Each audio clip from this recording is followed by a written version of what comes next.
Hey guys, it's QuickyBaby and welcome back to World of Tanks. I am playing in the Tier 8 Chinese heavy tank, the 110. It's kind of similar, armor-wise, to an IS-7, a Tier 10 Soviet. So you'll see an excellent replay that I released a couple of days ago by Chasm. Now, let's not worry about that IS-7 right now, because there is an ST-1, a Tier 9 Soviet heavy tank right in front of us. And when hulled down, that ST-1 is a very tricky vehicle to deal with. Thankfully, he's turning his turret to the side. And when you turn your turret to the side in the ST-1, you have a very flat armor indeed. But we can see, even though we've got 215 millimeters of penetration, using this 100 millimeter on the 110, we're unable to go through the side of the turret armor reliably unless we fire APCR. Now the APCR on this tank has got 265 millimeters of penetration. That is ample to be able to pressure this ST-1's turret. Now, the 110 is a very interesting tank. As I mentioned, it gets 100 millimeter. This has got the same alpha damage as the T-32. Now the turret armor on this tank obviously isn't as good as the T-32, which has tier for tier one of the best turrets in the game. But this tank's rate of fire is slightly better, and it has the same alpha damage, even though the caliber of the gun is 5 millimeters less. And also, it has 15 or even 17 more millimeters of penetration on its gun than the T-32. But the main advantage of this vehicle is that the frontal armor is infinitely better than that of the T-32. Now we're trying to deal with our flank. We have an IS on the ridgeline above us, and we're able to sneak a shot right in to the turret of the IS, taking him down. Now the enemy have managed to breach that western flank and seem to be sweeping around. We're going to have to deal with them soon. What we're trying to do is apply equal pressure to both of the surrounding flanks in the position that I'm in. We have to keep both of them from advancing, or at least try and keep one of them away from us.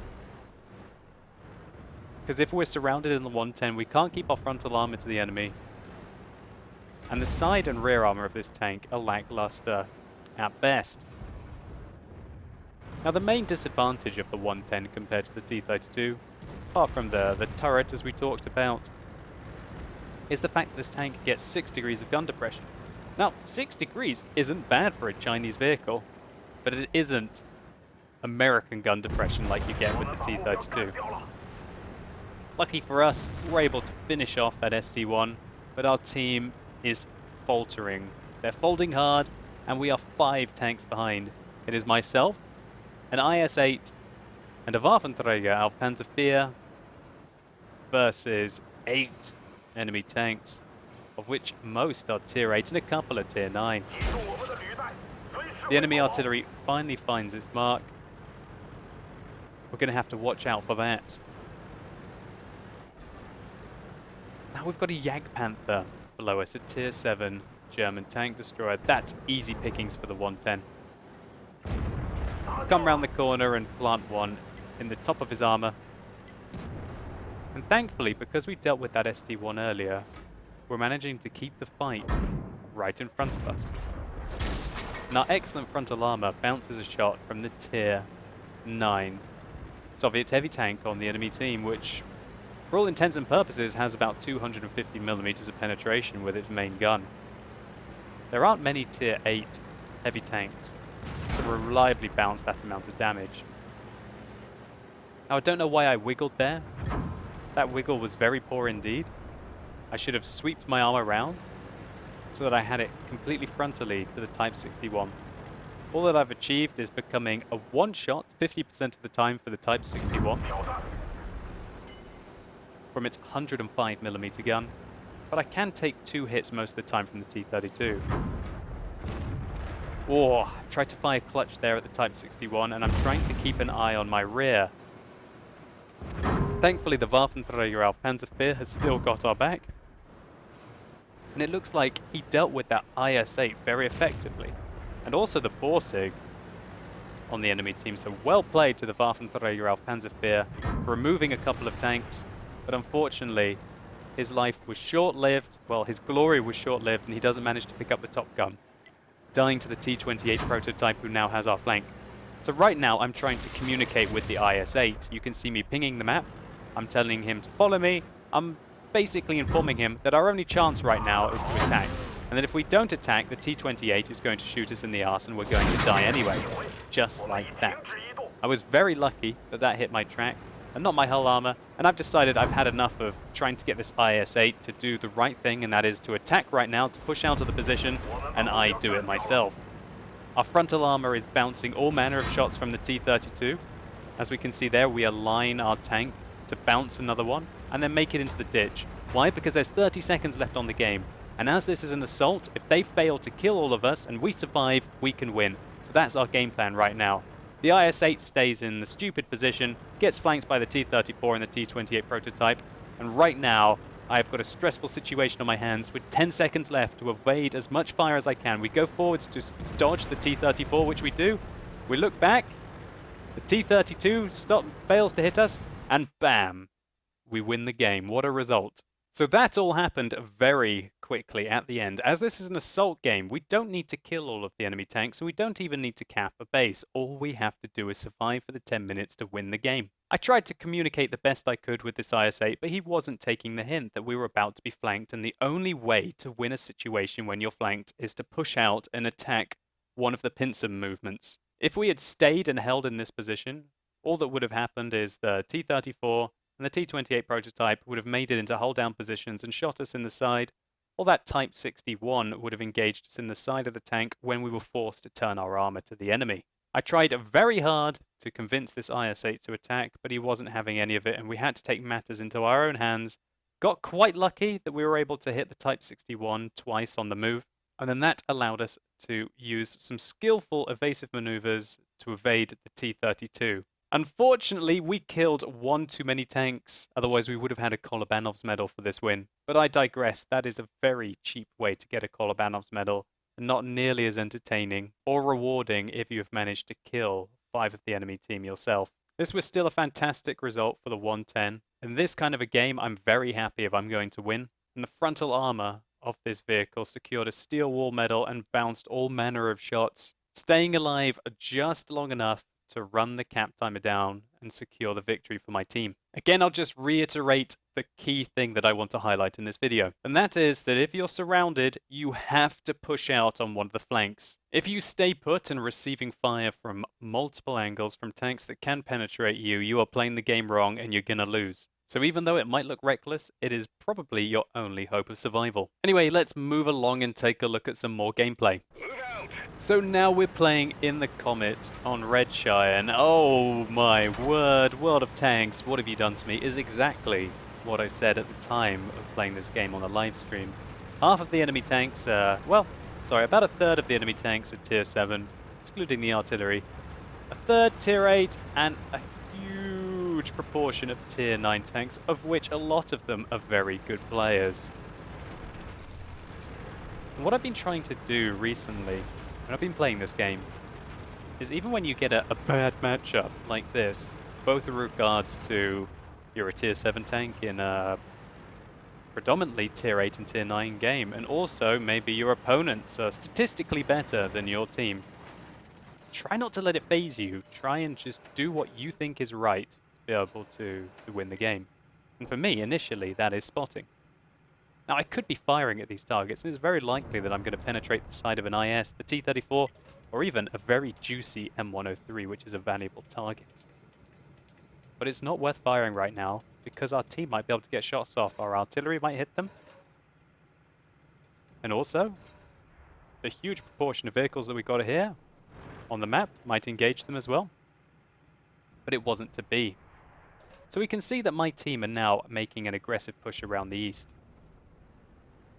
Now, my plan immediately was that I will wait until an opportune moment to be able to get the side and the rear of those enemy vehicles to create confusion in their lines, and also to use the fantastic DPM of the Comet. We've just got to wait for our opportunity to strike. So we're keeping an eye out on our team on how they're doing, and we're keeping eyes across the valley In this position, I'm not going to get spotted by anything unless they get within 50 meters from us. But we can spot the enemy T-32. Now I decide to reload an APCR round immediately, as every shot will count here. Unfortunately, we miss our first one. We pull back behind the rock. Why? Because it's very likely that this position over here is going to shoot us immediately. You need to pull back behind the rock to evade the fire, or you're going to die if you stay in that bush when you're spotted. Thankfully, that T-34-2 gets taken out completely by my team. All of the people that we had over on this ridgeline managed to put good shots into him, and I take my chances now. We've spotted the patterns on the western flank. Those are the dangerous guys who I didn't want to get caught out from the ridgelines, so now it is time to attack. Let's support our team as much as we can. We didn't penetrate their armor. It doesn't matter what kind of armor the enemy team has right now if we manage to get into this position. We've tracked the IS-3 and he doesn't have the gun depression to shoot us. And so we're simply taking him out the game very quickly indeed. He turns around realizing that he has no chance. But it's too late for him. And now we're working the rest of his team. Enemy armor is hit. One more for the IS. Enemy vehicle destroyed. And what a great result. 2 kills on the Comet, 1,000 damage, and probably 1,000 spotting damage on that T-34-2. We have already had a fantastic result in this game. And really helped this flank. Maybe not so much with the 1,000 damage that we did. That wasn't the key deal. The fact is that we managed to get a lot of the enemy tanks to turn their turrets around. And when they turn their turrets around, they're not shooting at these guys. And if they're not, or if they turn their turrets around, that means that they've opened up the vulnerable parts of their armor towards our team. So right now, the battle has gone into a new stage. We've managed to get tanks with a good amount of gun depression for American vehicles with excellent gun depression onto the ridgeline. Now what's my role? My role here is that I'm 1 to 2 tiers below the entirety of the enemy team. I need to get forward and I need to be the eyes for that wave of American tanks behind me. And if I hadn't made this move here, the enemy team could have very easily just pushed round and wiped out all of these guys here. And then it would be probably back into the favor of the enemy. However, we've pushed forwards and we're going to A, put some pressure on this Jagdpanther, and B, lull the enemy into a false sense of security, thinking they can come and take me out, but we've got a lot of fire support behind us. So right now you're seeing me use the 12 degrees of gun depression in the Comet to take advantage of this Jagdpanther. And there's very little that he can do. This is why tank destroyers suck compared to medium tanks in these kind of engagements. Because the medium tank can dictate the combat over the ridgeline. But we've got a far more important target to shoot right now. There's a GW Panther. I take a shot in the side from a pattern. But it's totally worth it as we finish him off. And we even manage to reverse in time to evade the shot from hitting us. So again, to highlight this 12 degrees of gun depression. We don't want to get shot in the side from an M46 though. That 105mm will take us apart very quickly. And this is what you need to do when you're what I would call under-tiered. You need to be a support tank. Wait until the enemy are shooting what they think are more important targets, such as the T-30, and engage them. Be a support vehicle. We've damaged them. Enemy armor is hit. 4 kills and 2,500 damage in the Comet, in pretty much a bad as matchup as it could be against some very skilled opponents in tanks which are 2 tiers higher than you. This was kind of a really happy game for me. It really meant a lot. Not because we've had a fantastic result here. 2,500 damage and 4 kills is far from a remarkable game. I think it's more the supporting role that I've had for my team that really highlighted it to me, and hopefully that's the message that I'm trying to get across to you guys. Is that sometimes when you're undergunned and you're under-tiered,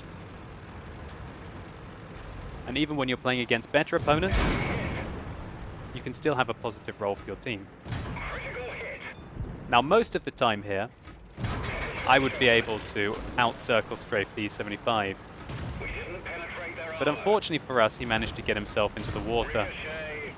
And what that means is that we were unable to circle strafe him and put shots effectively into his side and his rear armor and keep his tracks off. When you get your tank into very, very soft terrain and water such as this, you turn more like a boat.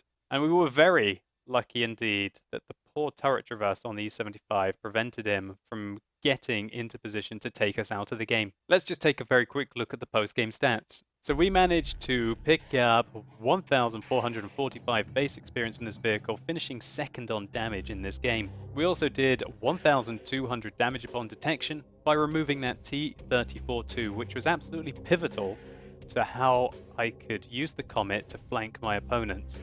So hopefully this video helps out those of you that contact me asking me, well, what do I do when I have my tank in a bad matchup? My advice is to use those 30 seconds at the beginning of the game as wisely as you can. Take a look at the enemy team list, try and pick apart maybe some weaknesses that they have in their composition, or maybe some strengths that you have in yours. If you're the bottom tier tank, it's very unlikely that you're going to have enough penetration to reliably go through the enemy vehicles frontally, and that means that you need to try as hard as you can to get the flank and the rear of the enemy tanks. The easiest way to be able to do this is to play a supportive role for your team when they've already engaged targets. Quite often the enemy team will underestimate you and allow you to shoot them in the side of the rear, trying to focus on the target they were either initially shooting at or the higher tier tank that they think is more dangerous. And what they really don't know is that tanks such as the Comet have higher DPM than the majority of Tier 8 heavies. Here's a quick comparison between the Comet and the T-34, the Tier 8 American premium tank for you. The Comet actually does nearly 35% more DPM than the T-34, although it lacks the penetration to reliably do so, as I said, unless it gets the flank and the rear and it plays that supportive role. Another way that you can make the most of a bad matchup is to try and play like a scout. Get into a forward position where you think enemies will pop up and light them up for your team. That's completely risk-free for you as long as you're not spotted and you use bushes, and you can reap the experience reward at the end of the game. Anyway guys, I hope you enjoyed this video. If you did, please consider giving it a like down below. It really helps the channel out, and let me know in the comments how you deal with being the bottom tier in a game. Do you have some general strategies, or does it completely depend on the tank that you're playing in and the map that you're playing on? Anyway, as always, thank you so much for watching. You've been epic, and hopefully I'll see you soon.